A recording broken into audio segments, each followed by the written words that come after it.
Right, is that a cue for me to say something? Shall I? I Ray shall. will, Ray will introduce you. Agree. Good morning, friends. And today, something which I know little about. I know this might surprise some of you, but today we have Gordon Purdy, who is going to tell us about, as his title says, dowsing, a particular pursuit. Go. Right. Okay, well, to begin with, I'll misquote my favourite author by saying, in the bathtub of nature, dowsing is as slippery as a bar of soap to get hold of. And I start off fairly clearly and find it wanders. I remember, I don't know my life pretty well about dowsing. Not that I've done any or knew anybody who did it, but I can be specific, on my 8th birthday, my parents, I think my father may have been away during war, but anyway, I was given a book by Arthur Ransom. It was Winter Holiday. I don't know whether you all remember this, and I was absolutely taken by this, and I couldn't stop reading them. I very quickly got to Pigeon Post, where Ransom describes this group of children that, in the form of theme of their books, go up onto the moors for a particular reason. The whole setting's in the Lake District. They go up into the moors and have to stay with a friend who's a farmer, but they want to be independent. And they work out that what is a place that there might be more water. And with great detail, Ransom describes how one of the little girls actually found water for them by dowsing. They'd all tried. They described the operations described very well in detail. Ransom must have known about it well, and it's interesting, and he must have had very good insight into people, because the person who is sensitive to dowsing is in fact the most sensitive of the children. Has clearly a deeper life. So I start off being quite clear, never had a moment doubt. Childhood, you do just remember things as they are. And just put it to the back of my mind, dowsing found water. And nothing else occurred to me about dowsing until many years later. In the late 70s, I was teaching in a secondary school in Ewell, in Epsom. And the school had this tradition. As soon as the state exams were over, two weeks were devoted to sports and watching and managing sports going on. One of the least attractive and interesting things for me. And eventually I went to the head and said, look, I've done a lot of archaeology in the past. I even thought of becoming an archaeologist. I can take some kids and we can go dig in. There's a field nearby, across which we knew the Roman road ran. And I met the boys before we started, and I said that archaeology can be a very slow business. We've no idea really where the road enters or crosses, how it crosses. We may be just spending a week digging trial trenches to try and locate it. One of the lads said, oh, wait a minute. He said, my father can help you. And he's head of the local water board, and he never uses maps or anything. He does it for him. And sure enough, when the man arrived, he claimed, he said he had no point in maps. And whenever he needed to do water management, he went out into the field with the dowsing rods, straightforward. And so he came and very quickly located the road and the direction it took. And it was but it made me think, wait a minute, here's water, but he's finding roads underneath. Dowsing is not quite the thing I thought it was. My colleague, after about 2 teachers in charge of any out-of-school group, and my colleague was a physics teacher, hard-nosed materialist, so excited he was going to do a DPhil on dowsing and the phenomenon, but I left the school soon after, so I never know what happened to that. About the same time, I was taking a course, tutoring a course for the Open University, and in one of the discussions, Dowsing came up, rather odd chap.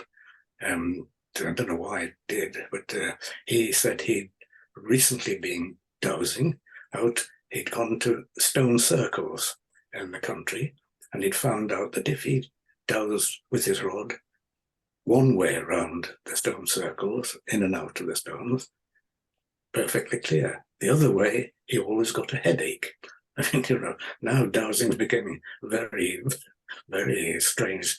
And, I just had to, he offered, I was a bit of a cynic, then he offered to teach me, and he had a meeting, we met in a rather well-known pub in South London, and while the evening was going on, he and I dowsed for the beer lines. Just people took it for granted at this odd time. I can't think that I had any success then. But, as I say, dowsing is becoming a odd sort of subject. Later on, I moved my dissatisfaction with the whole state system of education. I moved into the Steiner world down in Sussex and taught there. And part of the business was knowing the parents of the children who came. One, again, was a very tough businessman, and he bought a nice property nearby the school, and he said to me that he wanted to have a spring in his garden, dig for it or whatever. But we put him on to this elderly lady who got a local reputation. East Grinstead area is a very weird area. I mean, all kinds of people there. But this old lady came along and started dowsing in his garden, and she quickly found a stream. She said, "It's a stream down here. It's about so many feet down." And then she continued. And then she stopped and said, "Oh, but this is better." She said, "It's much deeper, but it's a much bigger stream." Well, Ivor got back, brought his diggers or whatever from work, and sure enough, there it was. My water has actually, to be so specific about where it was pinning it down a bit better. Interestingly enough, this old lady, who I got to know reasonably well, like names now that I can never get anybody, remember anybody's name, but she was a dear old soul who also made a point of divining what she called, I think she called them dragon lines, not ley lines. Ley lines were specifically, from point to point on the surface. These were power lines of some kind. And she called them, I'm pretty sure, dragon lines. And I've learned since that the Chinese have a understanding about what they call dragon lines. So maybe I bought the name from her pen. Very interesting. She did try to trace a line, one of these power lines that came down from Ashdown Forest into this area of the school. But when it reached the school itself, this grand mansion which the school was in, the line stopped, and she couldn't work out what had happened to it. But the odd thing is that this house was built in a ridiculous position. It was 18. I meant to look this up. One of the great gardener, can't remember his name either. These two designers of gardens had taken on. We didn't want to put the house where the guy who bought it was an important politician, which meant removing a stream, taking it round, and completely making a mess of what had happened, underneath. And it was a permanent problem. The school, this old building, when there was a lot of water, would regularly flood in the cellars. And it should never have been there in the first place. So after that, I was beginning to be more interested in the phenomenon. And when I moved to Bristol a few years later, I very soon found the Bristol Dowsing Club, Society, whatever, and attended their meetings for as long as I could. initially, most of the meetings were in the, of all places, the Conservative Members Club. It is, where would it be? Somewhere near Redmay's, up in that area. Anyway, we met there. Rather odd going in this club where they were all hardline drinkers and having these exotic meetings, and they were fascinating. I do remember finding out that two of the people who were there regularly were scientists from Sharpness up the road. But at the same audience, you had the couple who, when we went dowsing a building in somewhere up near Wootton-under-Edge, this couple at the end, when we shared our experience of it, said, "Oh, but did you see the old people sitting in the corner of the far room?" I mean, on another planet, really. But fascinating meetings and still going on. I had to give it up because driving home in the dark became, cataracts don't help. And I managed to, they changed their venue. It's now on Tyndale Road, the bottom of White Ladies Road, up behind the university towards Bristol Grammar School, in the Theosophical Society building. And they're still very active. While I was there, apart from the meetings, they did offer experience in the field. And I remember on one occasion, we went up to Lydney Park in Gloucester, the other side of the Severn, where there is this, it's an old house with a beautiful garden of rhododendrons and azaleas. It's a springtime visit, well worth it. But on the top of the hill in their grounds, there are the foundations of what I've heard called a Roman temple, and others believe it was a hospital. Anyway, we went up there, and the member of the society gave us the opportunity to practice. We could see the foundation as they were there, just seeing if we could learn from going over these. And I've never been, it's very frustrating. I've never been very sensitive, as many people are. And I can't, but he did suggest something else while I was there. He suggested we find a tree and walk towards it with our dowsing rods, and there would be a point when the dowsing rods would move. And in my case, I can say that definitely. Could be just that I was near a tree, but there was a point where you felt there was a presence there that these rods were picking up. It's about that time too, I found out about must have been a day course down where in the deepest Somerset, on a kind of small holding. And in the morning, a group of us were taught the principles of what we happened. And in the afternoon, we all went out into the meadow, across which we knew there was a water line, and each given a turn in different places, of course, to see if we could locate this. Others did it very readily. Blow me, I couldn't. But there was once I was going over it, and other people apparently saw, "Gordon, can't you see?" They had observed something in me that I wasn't aware of myself.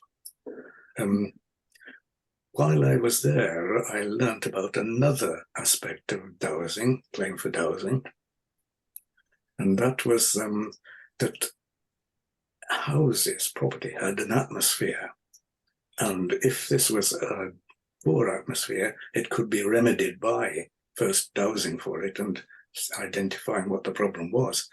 Now, I didn't bother with our house, but I knew from my past history, we moved so often, I could recognize the house felt good, and some places it didn't. It felt uncomfortable.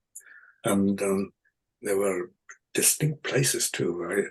I don't know whether they've ever been up to Hermitage Castle up on the Borders, which was the base for one of the more unpleasant, the Dougal family, I think.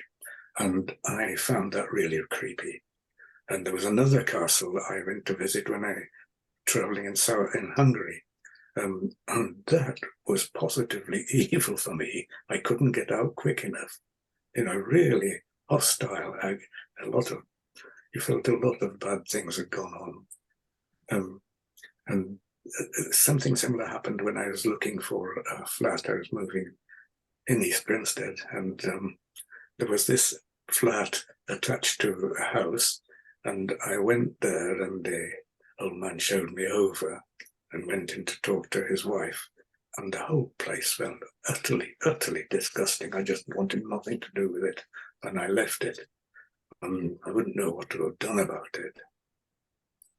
And it's worth, I think now, I need to go and talk a bit about other things. To start with, there's a long history of dowsing, apparently. There's a claim, I've never been able to verify it, that there are dowsers in Egyptian design. Ancient, they've apparently in some cases carrying divining rods, some cases appeared to have rods in their head. Then in history, there's quite a tradition in Europe of dowsing for minerals, mining, and this is very well written about. There's a book written in the 1500s about metals and how to find them, apparently. And certainly, there's apparently Queen Elizabeth at one time invited miners from Germany to come and see if she could, well, not her personally, but if they could identify sources of metal in the country. I mean, the Romans certainly had come over for lead and gold in some cases. And this was, well recognized. And there's a long tradition of, oddly enough, Roman Catholic priests becoming involved in this and managing the mining situation. And they did this despite the fact that the Roman Catholic Church really objected to anything that questioned their firm doctrine. Where was it going? Of course, the period, the 1500s, was one where there was no clear distinction between what we would recognize as chemistry and alchemy. People like Newton acknowledged both. Of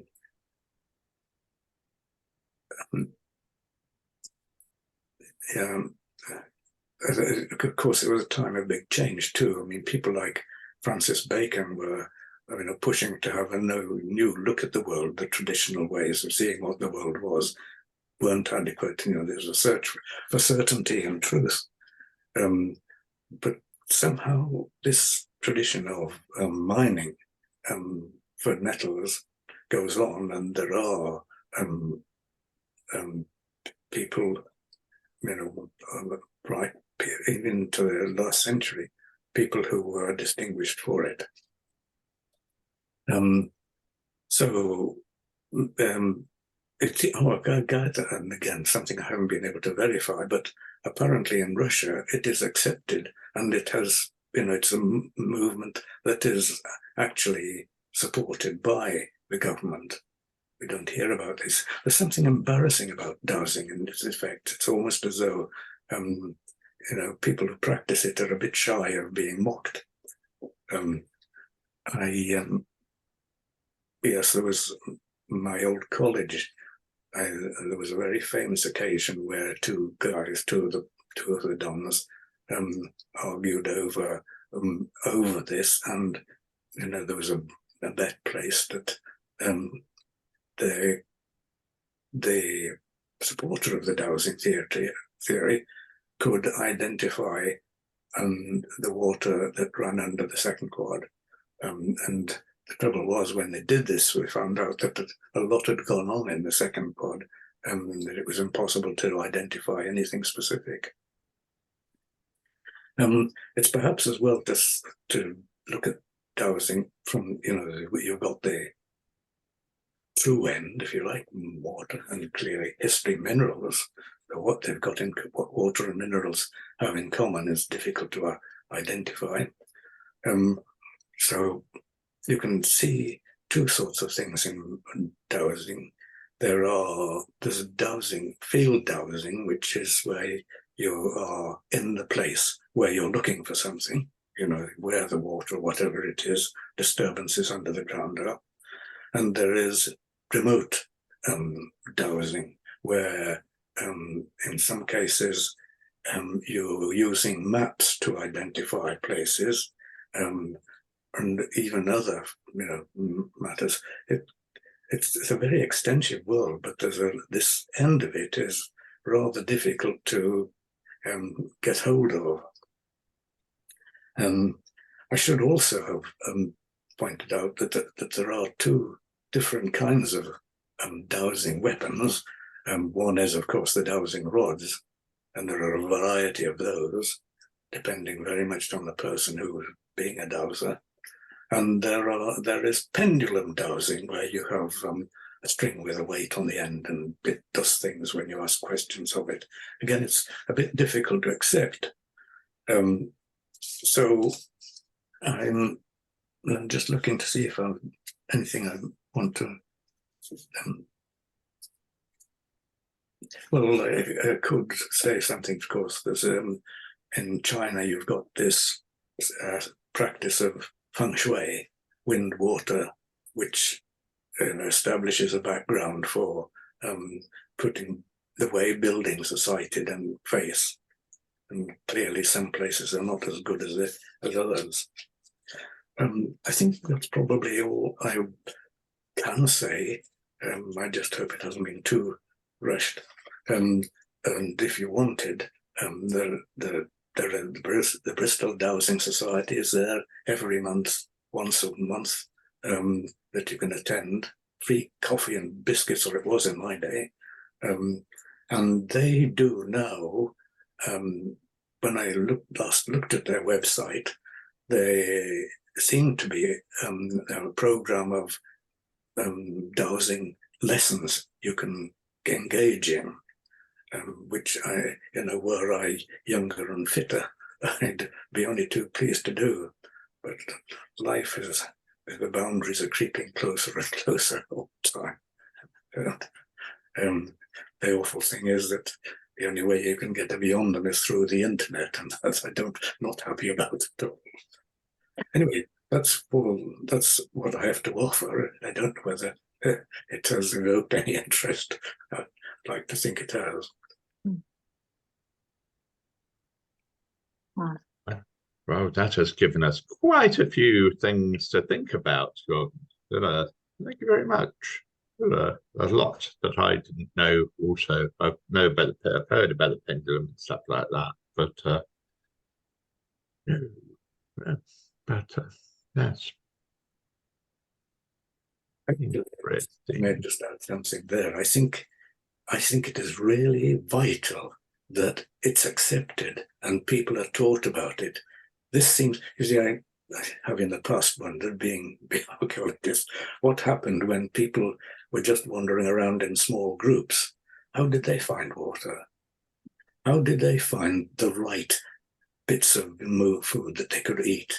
And even distinguish between stuff you can eat a little of and stuff that'll knock you over. How did this all come about? They had the natural sense that animals seem to have. And we have lost this gradually as we've learned how to manipulate the world for our own benefit. And that's what, as I say, I even think it should be the kind of thing taught in schools. And I'm sure people would pick it up.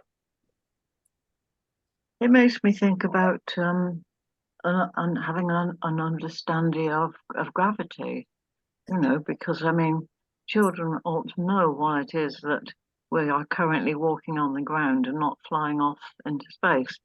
They probably are taught that, but I don't know, maybe they are nowadays. I certainly wasn't. But there seems to be, it feels like there must be a connection between the extent to which we are connected to the core of the earth, and our understanding or lack of it of what's going on around us. It feels like it's intrinsic. Yes, the interesting thing about gravity is that we have the capacity for what you might call levity. The impulse to stand, which, we have, that's defying gravity, if you like. Mm. And where does that come from? Mm. Yes. Still, in some ways, it must use. We're just exploiting different laws of nature, and I'm wondering if, in your dowsing circles, there's an understanding, or at least theories of how it works. Yes, there are, but they're the ones. There seems to be no definite, proof out there. Electricity, of course, and gravity, magnetism, all have been suggested, but they somehow can't account. I think the impulse is in us. It's not the divining rods that do the work. I think we are sensitive to. In an idle moment in summer, I remember sitting in the garden and thinking, everything I can see is in movement, minor movement, everything. And I'd try and go down and see if I could actually catch any sound. Of course, my hearing wouldn't, but it felt different when I opened to that. I felt different about the plants. It's like talking to plants, which I think is important. And there are some people who are naturally gifted, green fingers, horse whisperers, and the people who are, well, they're often regarded as a disability, bee people, bee children you hear about, that's pretty well lost in the world, but can, identify with bees. Much more complex than even what we know. There used to be a member of a meeting called David Jack, who was a absolute passionate bee person. He knew so much about it and so much of understanding the whole idea of where bees swarm and how they affected how humans affected bees. That I'm afraid he got a little bit. He was very passionate, but that was his way of life. That was what he did, and he felt enormously passionate about it, and could get a little bit difficult to communicate with. Yes, but that was the type of thing. Wasn't there something to say? When disaster happens, someone has to go and tell the bees. Oh yes, that's the folk tale. Yes, if the owner dies, you go and tell the bees that there's. Yeah, that's out of my childhood somewhere. As I remember it, and because I had grandparents who were very rural in that sense, and people who knew enormous about herbalism and stuff like that, which is today nearly a dying art, really. But this whole thing, that when you said earlier that some people can delve and some people can't, that does give me this idea. We all have unique gifts which are part of us. Yes. And sometimes we don't know we've got them, or don't want to admit we've got them. Yes. I must not go too far in this direction, but I had close connection with somebody who knew at a distance things were happening. I actually witnessed, well, it's my sister, and she's a remote farm up in borders of Cumbria. And I remember one day I was there, and the local priest turned up and said to my sister, "You're quite right." And she said, she'd had a fall, but she managed to live through it. And apparently my sister had, I don't know whether it was a dream or not, but she was known for this, that she felt that something was wrong with this lady who was living on her own in one of the little dales nearby. And it was just accepted, local wise woman. Oh, I suppose I believe that they were around at that time. Hello? Hello, Mary? Yes. Oh, she's gone.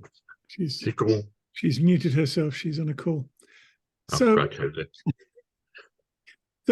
there has to be something we know that our whole physiology is not just a material system. We understand that there are energy flows. We understand the nervous system is a very complex electrochemical system, and it we may be somewhat in denial about what people can achieve, because people who were sensitives in the past could often end up getting burned at the stake or drowned as witches and all the rest of it. And I, without wishing to be even remotely sexist, I think that it was women were more likely to have to be in tune with nature and to develop a sensitivity that threatened the hierarchical authority of the church, because you're using intuition to bypass, and of course, loads of stories about Jesus. He knew what was going on at a distance, that's for sure, and was able to influence things at a distance. Telling a centurion that his was it daughter or servant was healed, that kind of thing. There's I don't know how many people have there's a form of dowsing that applies to the human body. I don't know many people have heard of it. Kinesiology. Who has heard of kinesiology? Okay, so Gordon's got a book. Yeah, right. What a surprise. and you can, so kinesiology is about using the body itself as a dowsing instrument to tune into a body, and not using the rods because you don't need it. And some friends of mine taught me a very simple dowsing practice where anybody can do this. You make a circuit with the little finger, right? You join the little finger to the thumb, right? Yeah. And the theory behind this is when that circuit is strong, something is true. If the circuit is weak, it's not true. And what you do is you join the index finger to the other thumb, and you put that inside the circle, right? And then the question is, can I break that circuit? Can I break that open, or can I not? And you can ask a question. Is my name David? No, I can't open it. My name is Freddie. It's just immediately weaker. The friends who who taught me this, and it can work from either side. Different people have different experiences, but I find it most comfortable. The little finger on the one hand, and then on the other hand, the index finger. So you're using that as a sort. You push that in between, right, into that circle, into the circle on your other hand. Which way round? Well, whichever way is comfortable, whichever way is easy. Yeah. And I do it. Yes, I do it from the inside. Yeah, and then you squeeze the inside fingers to try and break the outside fingers apart. And if you can break it, there's a weakness in the body. If you can't, there's a strength. And the body is just responding to knowing whether something is true or not. Yes, well, that's pendulum dowsing is something true or not, but you have to ask the right questions. Yeah, exactly. So if you can imagine a German miner is thinking, thinking copper in some way, Yeah. or whatever. Or I'm detecting something. Is it copper? Is it zinc? Is it iron? Is it pyrites? Whatever. And you take that skill and you create an alertness to it. Funnily enough, with my friends, I wasn't as good at doing this as they were, but when they were dowsing something, I would have a sense of what the answer was going to be that they were getting. So I was tuning in through them in some way, and I think this works in all sorts of different ways. But it's worth playing with. And I thought to mention that there's this connection, and you can then, if somebody's got a problem, people who do healing kinesiology are then dowsing for where in the body there is a problem, and you can dowse for what herbs or minerals or plants or foods are then going to strengthen the body and restore balance. Anybody had any experiences of that? Got friends who do this kind of thing? Yeah. Only me with crazy friends. Well, I lived in California. I lived in California for some time, and I had a friend who did educational kinesiology, and they were testing kids in some way to. I'd have to look it up. What it was called, EdUK. I'd have to look it up to remind myself what it was all about. But had friends who were really into it and really would get results. Right. And there come, I have a scientific background, and it would offend me greatly if something were happening without an explanation. But the explanations these days can go deeper than a highly mechanistic material mindset, because we are energetic bodies. Sorry, go on. I was just going to say, one of the books I called Dowsing by this woman, Elizabeth Brown, it's very comprehensive. I mean, it has limitations as a book. I mean, but she does point out that we are not material, solid things. We are made up of energy. That what's happening in minutest parts of our body is always on the move. There's always energy, and presumably that makes it, access to other energies. But that's yeah, exactly. Resonating with other energies. Ultimately, if you take it deep enough, then energy is grounded in consciousness, or understood to be. So there's layers, material, energetic, and then consciousness. The only thing which scares me a little bit is with a lot of these things that come forward, and then you have the proverbial expert who will say, I know where things are going. I know what's happening. I know that person is a nasty person. That person is a good person. And it is not long after that, friends, where you get Matthew Hopkins and the witch finder, yes, who will say this person shall die and this person shall not. No, don't any of that. Thank you very much. Well, that happens on every level. We have a move towards authoritarianism and dictatorship from people with defective senses of what society should really all be about, have manipulated throughout the ages, and religions used to have more or less a monopoly on it, exercised in partnership with kings and those others who sought power. But what I would like to see going forward, and this is a thing which I think could happen, and it would be good, because your idea, Graham, of Gordon, of finding the areas where water is, and the fact of don't build on those areas which are going to be flooded. You get houses now which are built on floodplains and places like that.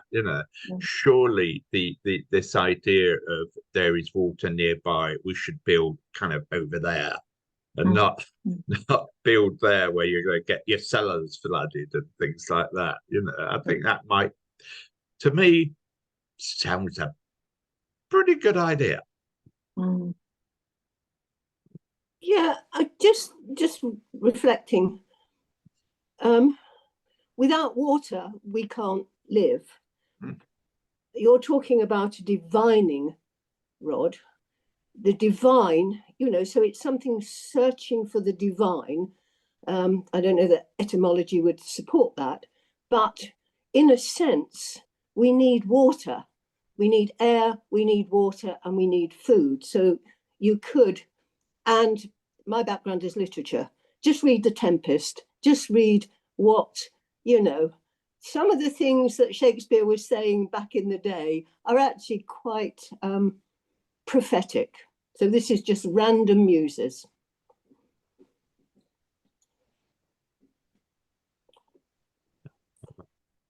That bit of Shakespeare, there are more things in heaven and earth than are in your Horatio. Yeah. The fault lies in ourselves. What is it? The fault lies in not in our stars that we are underlings. Totally different consciousness. It's very difficult, actually. I mean, historians don't often recognize it. Once you step back, even if it's, I just go back to the 60s, it's hard to get into the way you thought then. And as for what it was like in the middle of the 1800s, and it's very difficult indeed. And what would it be like to go around with the basic belief that the moon is affecting everything you do? Or we've quietly pushed it out of the way, but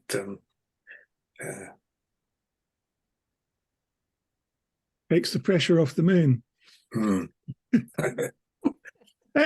these things, there needs to be a healthy dose of skepticism and practicality, and Shakespeare does that too. There's, I forget who it was, is boasting, I can summon demons from the vasty deep. Oh, and Lewandowski. So can I, so can any man, but do they answer when you call? Yes, Lindor. So any interesting observation should be explored, and we should be looking for deeper understanding, so that we see how it all fits together, and make best use of this playground that we find ourselves in.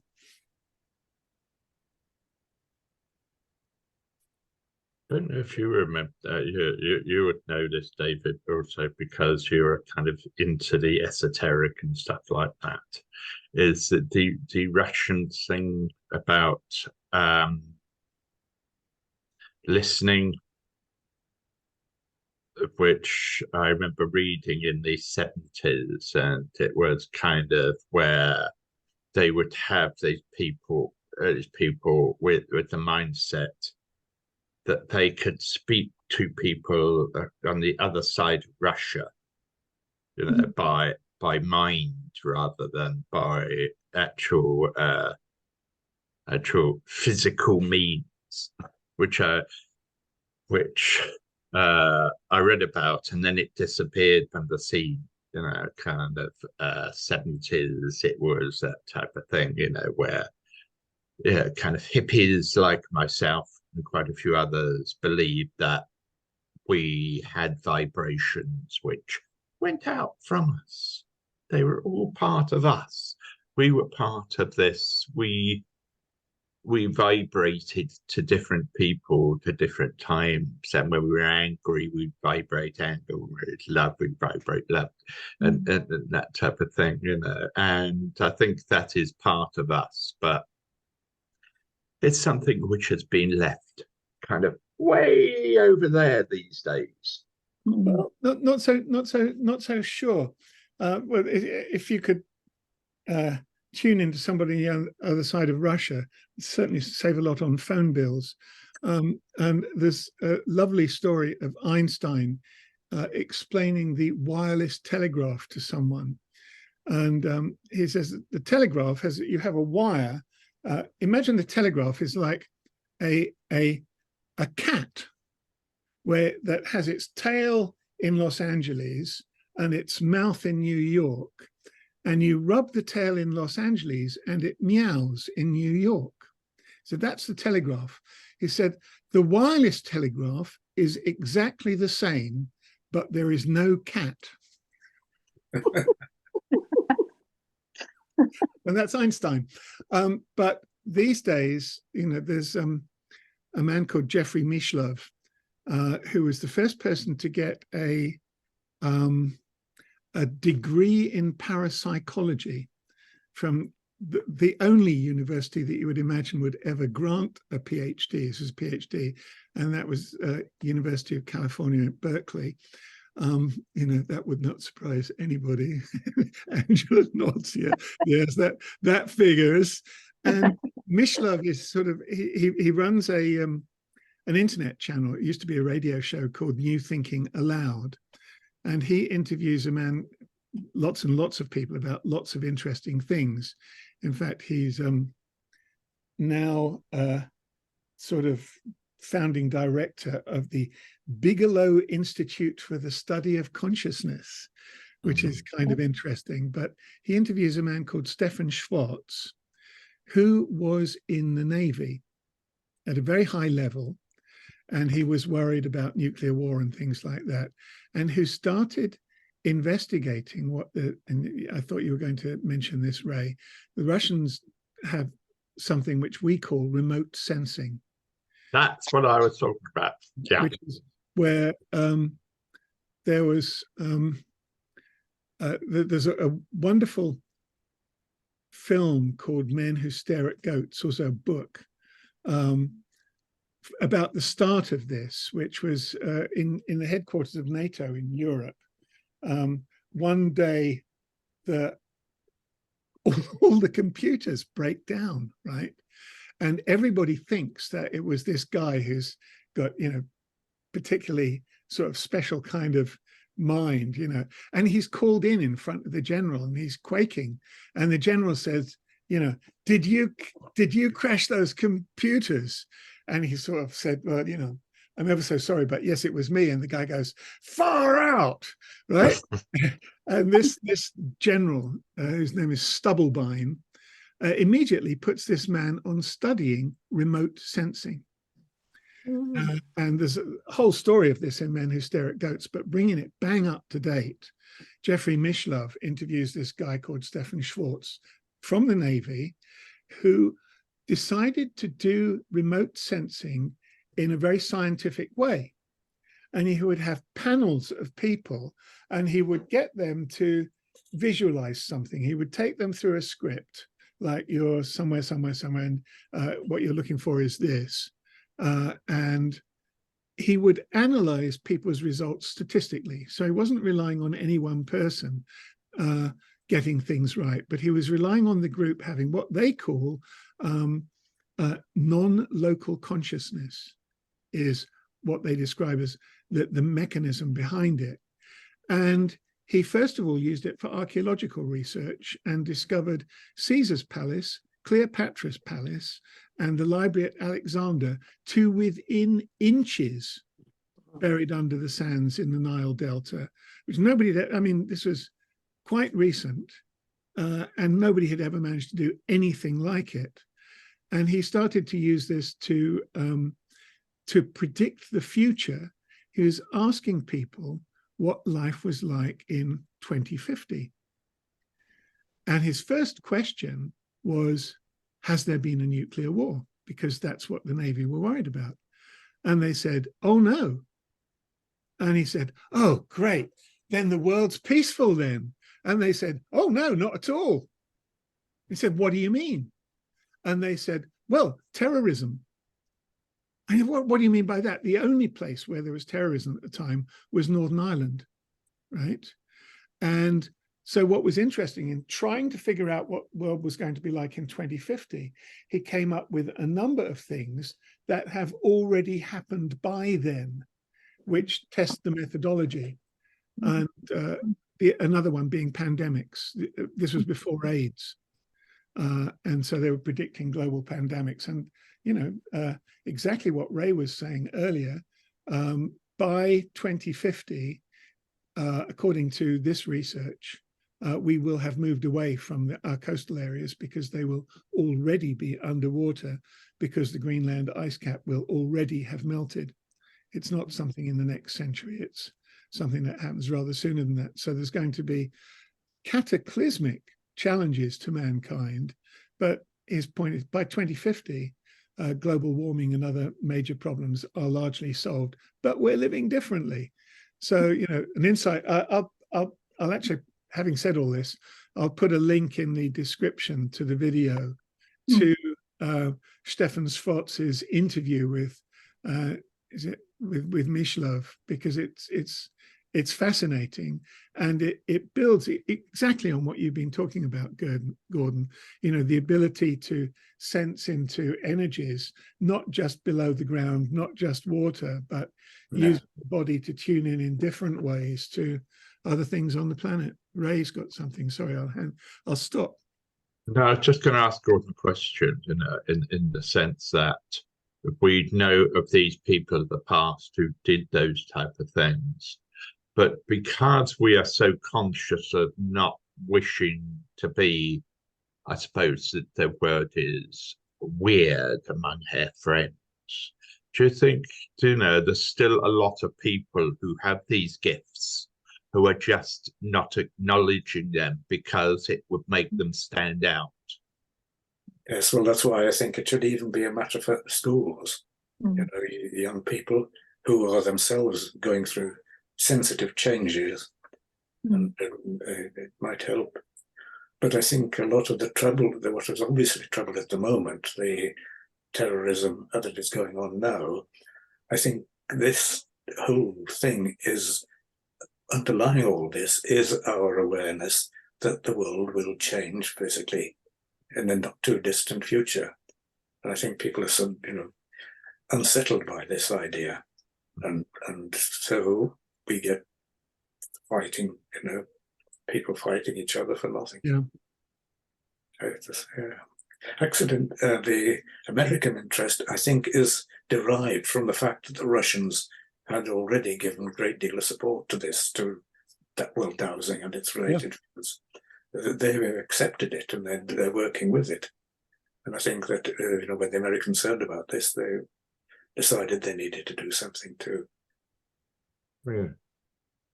Can I just make a comment? Yeah. Yes, so I've been listening all the time. I've had an important phone call in the middle, but sorry about that. But it just sounds a bit spooky, but also a bit deterministic. You know, we all think we've got some kind of free will. We're all beavering away, sort of making efforts in sort of various directions. But you know, if somebody is like forecasting quite accurately, sort of what the changes are going to be, you know, what place do we have in our various strivings, or do we just sit back and think, well, you know, it's all organized? I think people who that's the sort of question that's good to ask Jeffrey Mishlove and Stefan Schwartz, but they people like that are often very, very active in helping make changes happen. You know, that they see a responsibility to create, to be involved in creating the better world that's possible, and not allowing the not such good. It's all probabilities. You know, there's the possibility of the less good world. There's the possibility of the good world. It's just if you can, you know, you're only tuning into possibilities. I think, but you know, in the case of a dowser standing over an underground stream and saying it's there, that's just that tuned in, and the probability is really, really, really high. Mm. But other stuff is more, oh, this is what I'm seeing as a possibility. Well, we should be working towards that then. Thank you. I would hate to see, you know, a lot of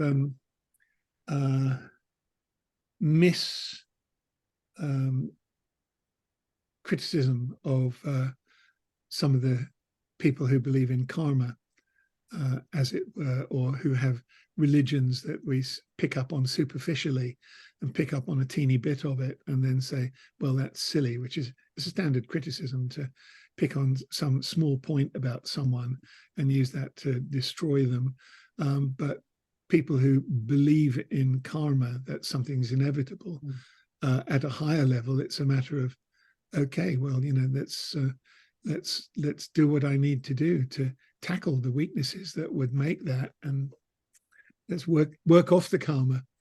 Let's work myself into what's my higher possibility, rather than the thing that's most likely based on the stupid stuff I've been doing up until now.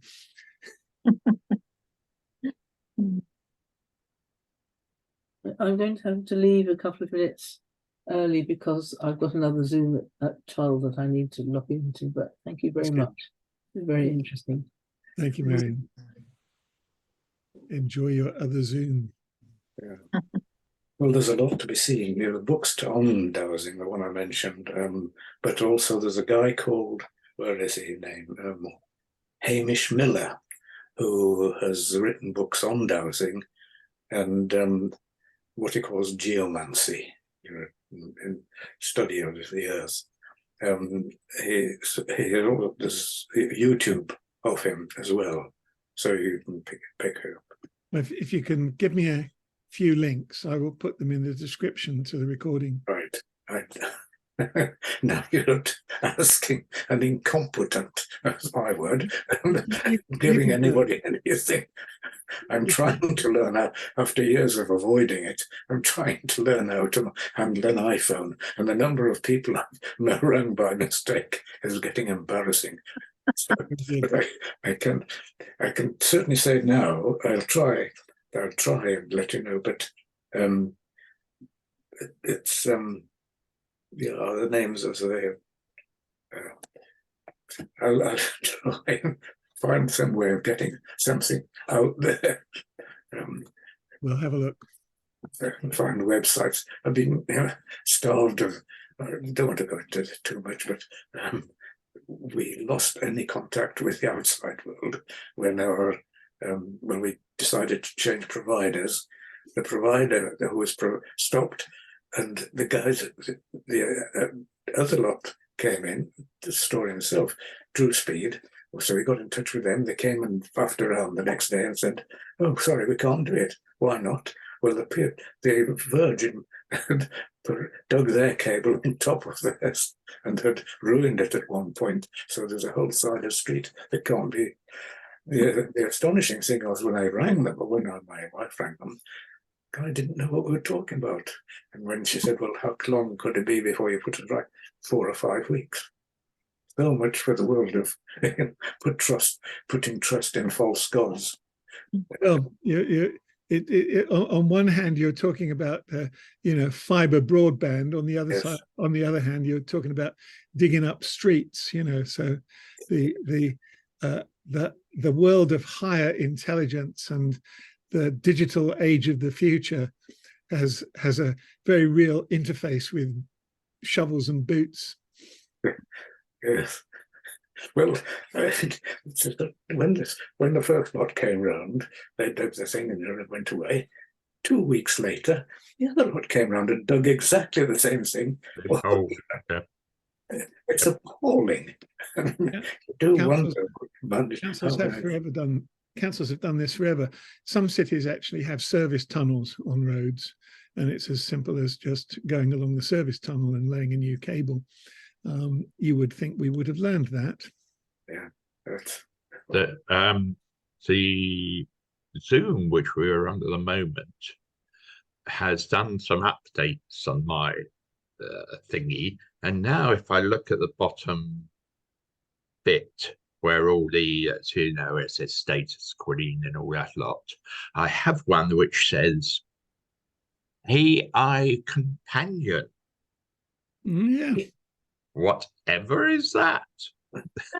that's a good One question. hesitates before clicking on it. Well, I daren't Ask update you to ask admin to enable AI companion. Use AI companion to ask questions, catch up on meetings, and more. Sends request.